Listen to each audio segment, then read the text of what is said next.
Everything has to be just right before I can get down to work. No distractions, not too much noise, no telephone calls interrupting me.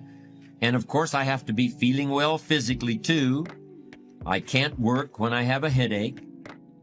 Procrastination usually means you never get started.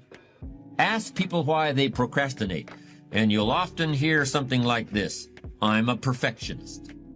I'm just never satisfied. I'm my own harshest critic. If all the I's aren't dotted and all the T's aren't crossed, I just can't consider that I'm done. That's just the way I am, and I'll probably never change. Do you see what's going on here?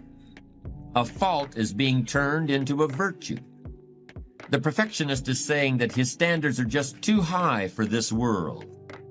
This fault into virtue syndrome is a common defense when people are called upon to discuss their weaknesses. But in the end, it's just a very pious kind of excuse-making. It certainly doesn't have anything to do with what's really behind procrastination. The basis of procrastination could be fear of failure. That's what extreme perfectionism really is once you take a hard look at it. What's the difference whether you're afraid of being less than perfect or afraid of anything else? You're still paralyzed by fear. What's the difference whether you never start or never finish? You're still stuck.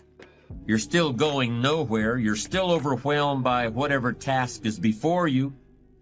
You're still allowing yourself to be dominated by a negative vision of the future in which you see yourself being criticized or laughed at or punished or written out of town on a rail. Of course, this negative vision of the future is really a mechanism that allows you to do nothing. It's a very convenient mental tool. Well, I'm going to tell you how to overcome procrastination. I'm going to show you how to turn procrastination into perseverance. And if you do what I suggest, the process will be virtually painless. I'm going to be very specific about how you can do this. A moment ago, I referred to a negative vision of the future as a mental tool for inactivity. If you've been using that tool, I'm going to ask you to toss it aside and start using two other very powerful principles that foster productivity and perseverance instead of passivity and procrastination. The first principle is break it down. No matter what you're trying to accomplish, whether it's writing a book or climbing a mountain or painting a house, the key to achievement is your ability to break down the task into manageable pieces and knock them off one at a time. Suppose I ask if you can write a page and a quarter a day for 1 year. Do you think you could do it? Now the task is starting to seem more manageable. We're breaking down the 400-page book into bite-sized pieces. But even so, I suspect many people would still find the prospect intimidating. Do you see why? Writing a page and a quarter may not seem so bad, but you're being asked to look ahead 1 whole year. When people start to look that far ahead, many of them automatically go into a negative mode. So let me formulate the idea of writing a book in yet another way. Let me break it down even more. Suppose I were to ask you, can you fill up a page and a quarter with words not for a year, not for a month, not even for a week, but just today? Don't look any further ahead than that. I believe most people would confidently declare that they could accomplish that. And of course, these would be the same people who feel totally incapable of writing a whole book. Then if I said the same thing to those people tomorrow, if I told them, I don't want you to look back, I don't want you to look ahead, I just want you to fill up a page and a quarter this day. Do you think you can do it? 1 day at a time. You've probably heard that phrase. That's what we're doing here. We're breaking the time required for a major task down into 1-day segments. And we're breaking the work involved in writing a 400-page book down into page and a quarter increments. Keep this up for 1 year, and you'll write the book. Discipline yourself to look neither forward nor backward, and you can accomplish things you never thought you could possibly do. One of the beauties of this technique is the fact that you can really take it to the extremes if you have to. If writing a page and a quarter during one day still seems too much for you, break it down even more. Try to write 3 sentences in the next hour. Don't look any further ahead than that. Come up with a way of looking at the task that finally seems manageable. Then all you have to do is persevere. Procrastination won't be a problem, because the task is now so small that fear won't kick in. And it all begins with those 3 words: break it down. My second technique for defeating procrastination is also only 3 words long.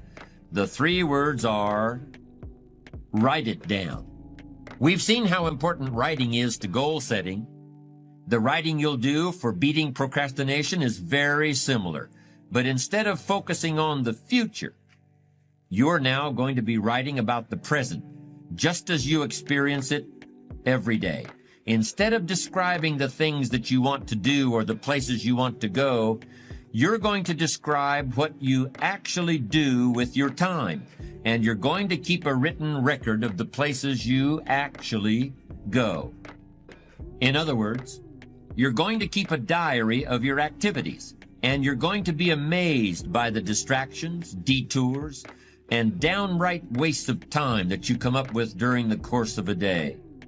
All of these get in the way of achieving your goals. For many people, it's almost like they planned it that way, and maybe at some unconscious level, they did. The great thing about keeping a time diary is that it brings all this out in the open. It forces you to see what you're actually doing and what you're not doing. The time diary doesn't have to be anything elaborate. Just buy a little spiral notebook that you can easily carry in your pocket. When you go to lunch, when you drive across town, when you go to the dry cleaners, when you spend some time shooting the breeze at the copy machine, make a quick note of the time you began the activity and the time it ended. Try to make this notation as soon as possible, but if it's inconvenient to do it immediately, you can do it later. But you should make an entry in your time diary at least once every 30 minutes. And you should keep this up for at least a week. What else do you have to do to gain the benefits of this extremely powerful productivity technique? Nothing. You don't have to do anything else at all. It's just a process for making yourself aware of how you actually spend your time. You will naturally and effortlessly begin to reorganize your life. Perhaps that seems like too much to believe, but it's true. When you're forced to write down the fact that you hung out at the coffee machine for 15 minutes today, you'll think twice about doing that again tomorrow. When you've got to put it in writing that you worked on an important project for 30 minutes today and then took a break to read the newspaper, you'll persevere a little longer on the project tomorrow and forget about the newspaper. Just try keeping a time diary for 1 week, and you'll see how it can revolutionize your ability to focus and achieve your goals. Break it down, write it down. Very easy to understand, very straightforward. But these are powerful and effective productivity techniques. This is how you put an end to procrastination. This is how you get yourself started. The title of this session is Perseverance, but it could very well have been Class, because they seem to be very similar qualities. Whatever word you want to use, this is an extremely important element of strong character. I also suspect that in recent years we've overlooked the importance of perseverance to some extent, because we believe so strongly in talent as the true determinant of success. For instance, there are a great many special programs in the schools for so-called gifted children, and these programs can begin as early as the 1st grade.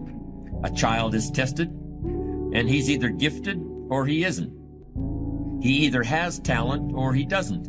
Our expectations of him change based on how he does on those tests, and his expectations for himself change also.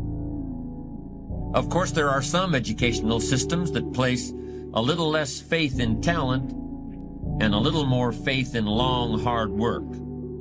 And since those systems have been the source of some incredible progress in recent years, I think it's important to look closely at perseverance and how you can get some of that stuff, whatever your gifts and talents may be.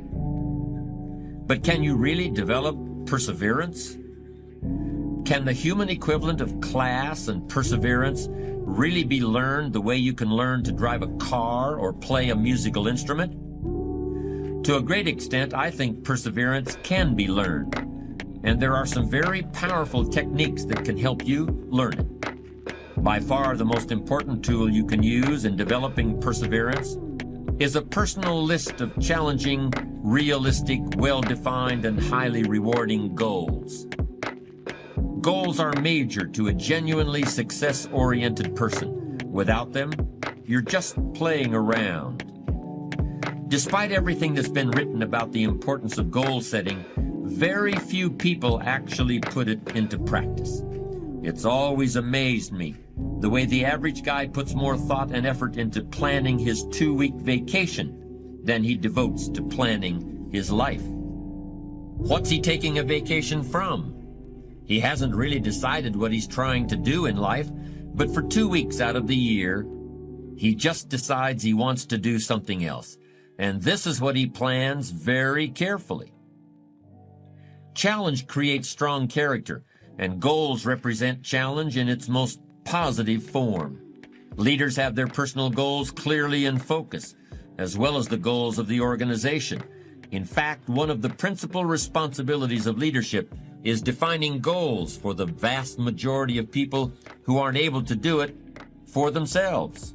Over the years, I've developed some ideas about effective goal setting, and I'd like to share those with you in a moment. And I also want to point out some traps of goal-directed behavior that aren't usually talked about, but that certainly ought to be. There are short-term goals and long-term goals. Sometimes you're flying across the country, other times you're just walking down to the corner grocery store. Long-term goals are the equivalent of a major journey. When you reach the point where you've achieved your long-term goals, your life will be fundamentally changed, and the process of getting to that point will transform you into a stronger, wiser, higher-performing person than you are now. How can you identify your long-term goals?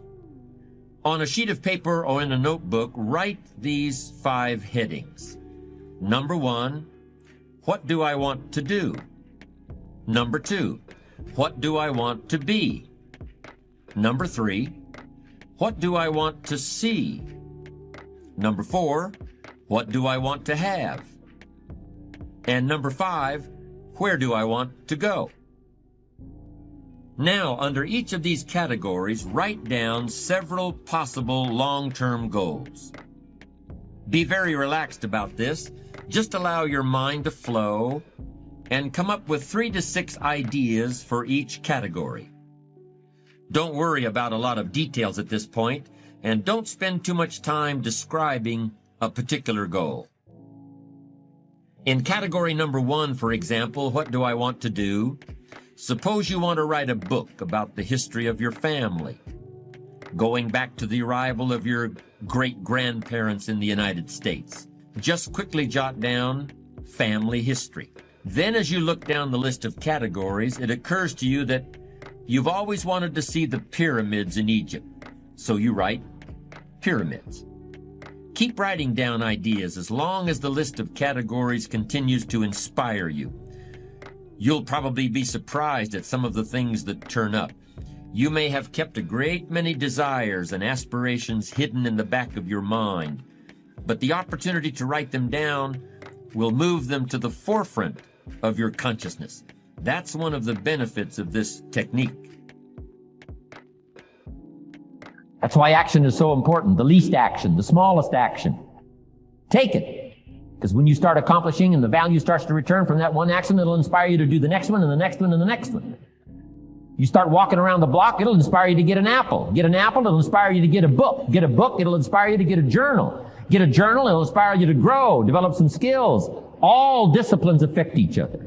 Every lack affects the rest. Every new affects the rest. The key is to diminish the lack and set up the new. And you've started a whole new life process.